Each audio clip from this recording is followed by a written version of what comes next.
नमस्कार. तर आज रविवार आणि 1 जूनचा ह्यो व्हिडिओ असा आणि सकाळी उठल्याप्रमाणे आमच्याकडे जा नेहमी खाल्ला जाता विड्याचा पान, बदाम, मनुका, वेलची ह्या खाल्ल्यानंतर बाजारात पण जायचं होता. तर आम्ही आंघोळ वगैरे करून तयारी करून आमच्या ग्रामदेवतेच्या मंदिरात गेलो. म्हणजे ह्या बघा श्री अनंताच्या मंदिरात.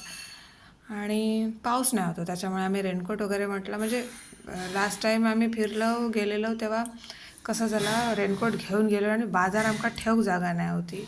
त्याच्यामुळे ह्यावेळी हे बोलले रेनकोट नको नेऊया, पाऊस नाही येऊचो, म्हणून आम्ही बिना रेनकोटचे गेलो. तर आमका पावसान गाठल्यान वाटेत. हे बघा या मंदिरात गेलो. 1 जून म्हटल्यानंतर देवाचं दर्शन घेऊनच पुढे जाऊया. तर या मंदिर खूप बघण्यासारखे असा, तुम्ही बघू शकतास किती सुंदर असा यायचं या तलावासारखे असा छोटासा.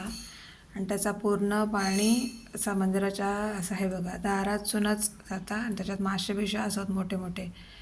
इकडे व्हिडिओग्राफी फोटोग्राफी अलाउड नाही, ज्यांका जे असतात ना प्रोफेशनल वगैरे असे मॉडेलिंग करतात, डान्स बिन्स करतात, रील बनवलं त्यांना. तर ह्या काय मी भक्त तिकडचा ग्रामस्थ म्हणून मी गेलेलो आहे. आणि नंतर थंयसून आम्ही देवाचं दर्शन घेऊन बाजारात गेलो. तर आमका सगळ्यात महत्त्वाची गोष्ट म्हणजे आमच्या मम्मीच्या कुकरचं रबर हे खराब झालेलं गॅसकेट.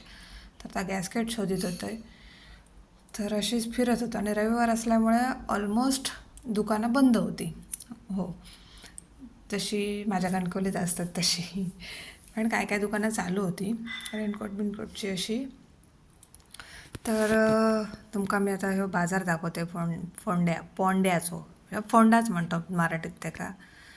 तर हे बघा हे फोंड्याचो बाजार असा, फोणे बाजार आणि इकडे खूप मोठा मार्केट असा, पण मी थंय जाऊक नाही.